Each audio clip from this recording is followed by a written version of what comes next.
This is Hannibal here from the HannibalTV.com with a daily wrestling news update. CM Punk made his AEW Dynamite debut earlier tonight in an interview with the earring wearing Tony Schiavone, who I guess wants to pretend it's still the 90s and imagine that he is one of the Backstreet Boys or something back when wearing an earring was considered cool for males. But yeah, it was another speech. I listened to it on YouTube. No action, but the fans seem to be getting off just on seeing him.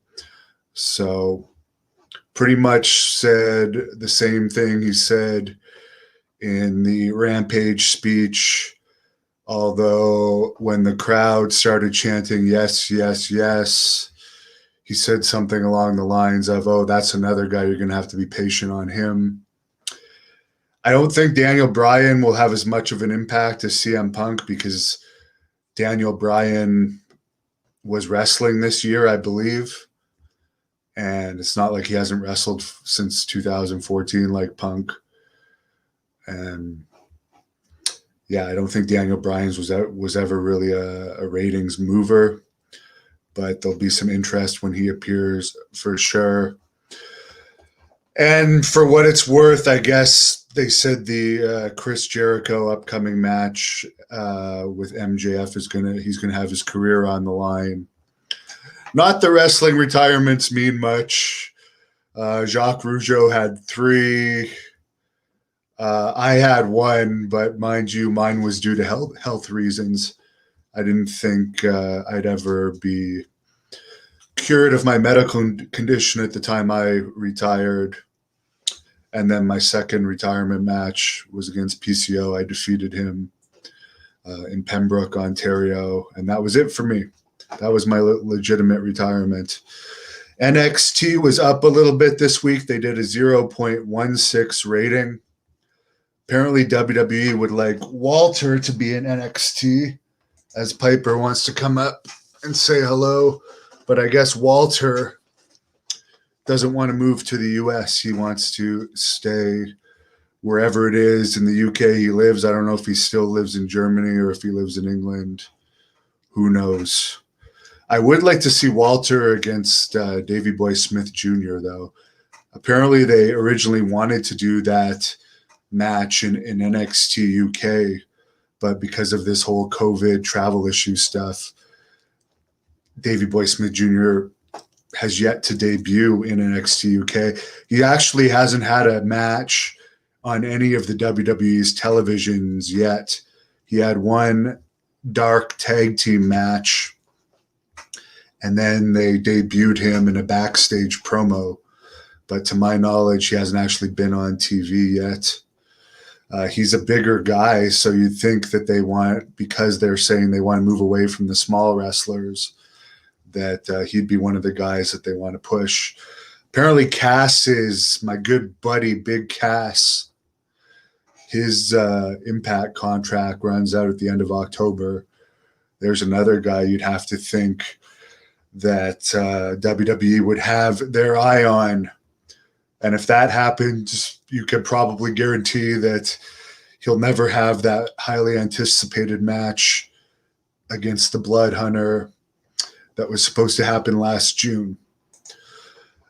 Also, apparently, Scott D'Amore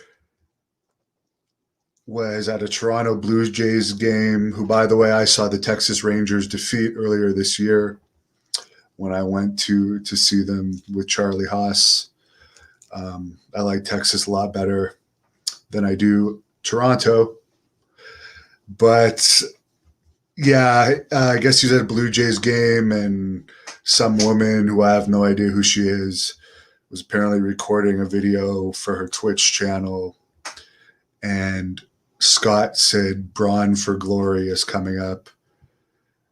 Take that as an Easter egg or something. So basically hinting that Braun Strowman will appear in Impact, and you know that Impact wrestlers pretty much appear in AEW. The last two Impact champions, Christian and Kenny Omega, are both under AEW contract. So what does that say about your wrestlers when your last two champions are not even from your company? So take that for what it's worth. Speaking of champions, a new Great North Wrestling Women's Champion will be decided at the 8 p.m. event this weekend in Kingston.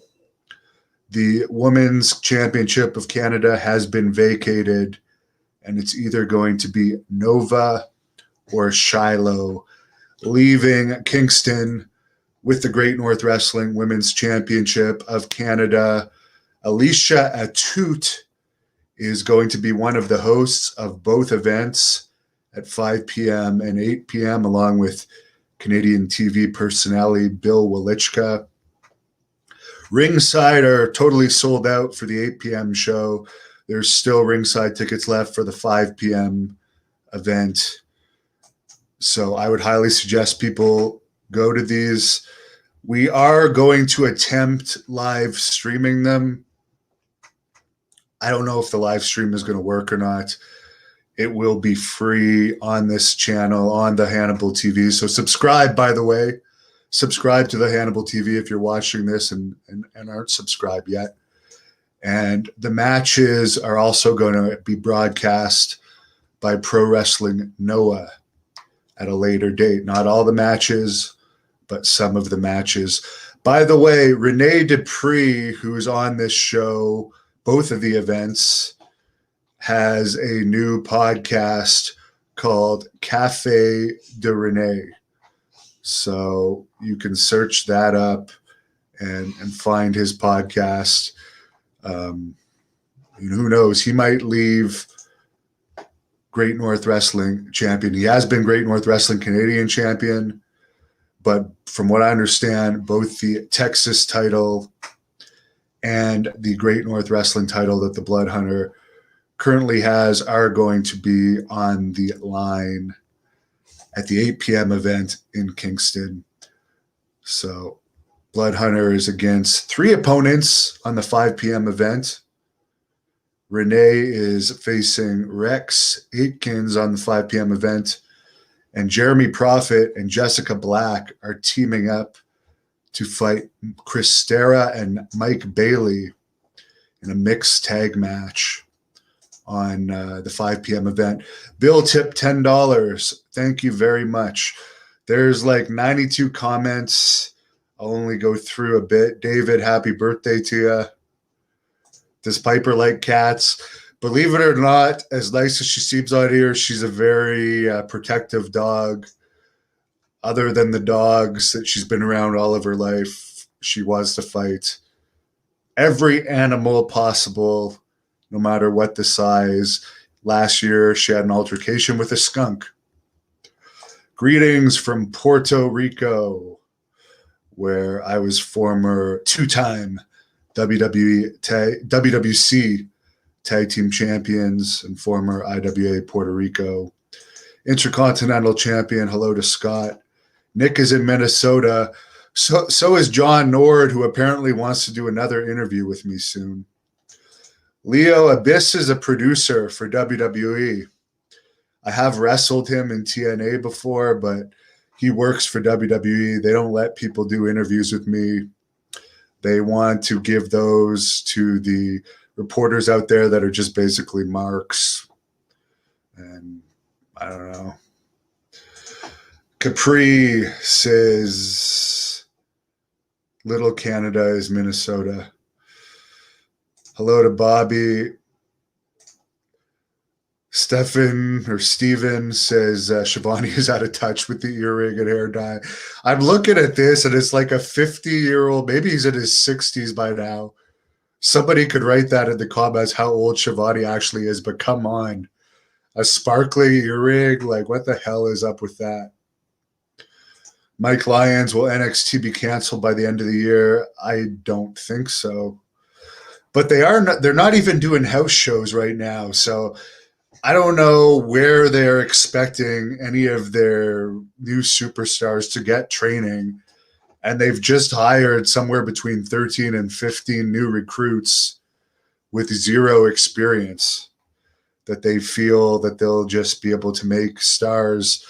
I mean, even the Ultimate Warrior did the territories. Even the Road Warriors did the territories before they made it really big. I don't have much confidence in WWE. Walter is staying in Texas.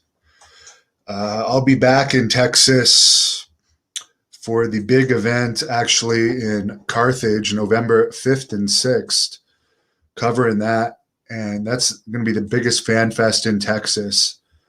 Today it was announced that Slick is going to be there with the One Man Gang, along with Kevin Nash, Psycho Sid, Money Incorporated. The Blood Hunter's even going to wrestle Shane Douglas the first night. Boogeyman's going to be there. Even the Brooklyn Brawler. It's going to be a huge event in Texas. Even I'm going to be there. They even made me a graphic because apparently I have free reign on interviews there. So, by the way, I'm sorry to the folks that love my shoot interviews that I haven't produced that many recently. It's because I've been focusing on my Great North Wrestling events.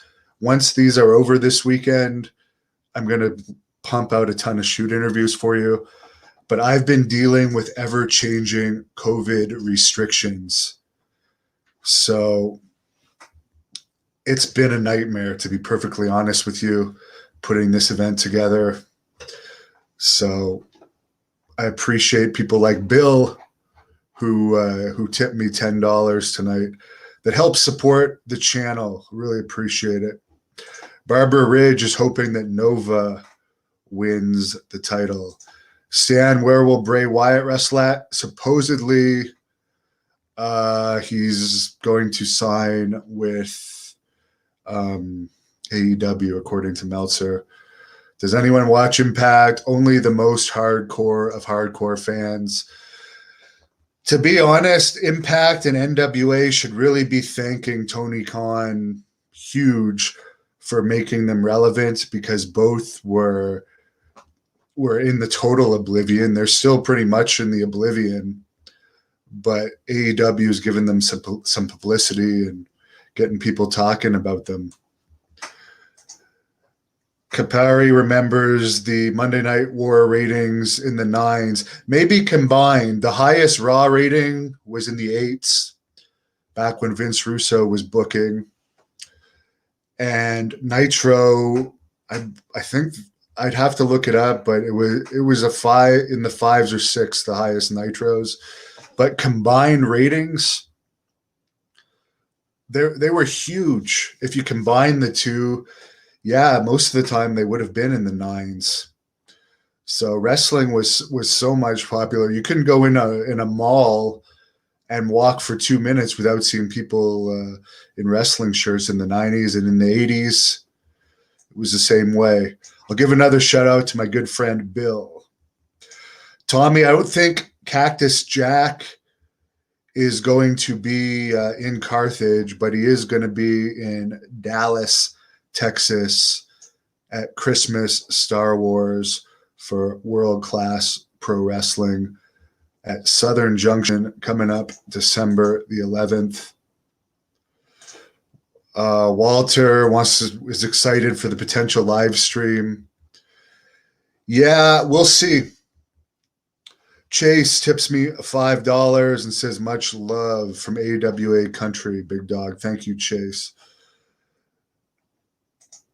Bill tips me $20, wants my predictions for the Great North Wrestling Championship matches. Well, for this one, for the girls,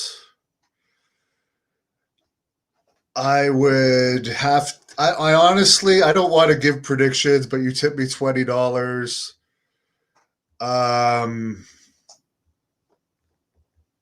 I really hate to give predictions. I really hate to give predictions, to be honest. But since you're putting me on the spot,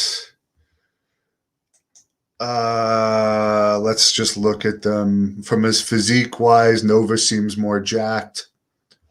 Shiloh's wrestling twice that day. She's also on the 5 p.m. event. So maybe she'll be more tired, but maybe that'll be a good warm-up match for her. Since you're putting me on the spot, I would have to say Shiloh for that. Mike Bailey, I think, will take the Canadian Championship against Jeremy Prophet. He's held that title for a long time. He's got too comfortable with it. And the Blood Hunter, I think he's going to beat Rene Dupree. I have to go with the Blood Hunter. As tough as Rene Dupree is, I think he's in his athletic prime right now. He's signed to Pro Wrestling Noah. But the Blood Hunter does have Blaze, and you know what? You never know. It is airing on Noah's channel. So that is a bit of an advantage for Noah, but we'll see. We will see Saturday what happens. Thanks a lot, Bill. Appreciate it. Thank you for watching the Hannibal TV. Please like this video if you enjoyed it and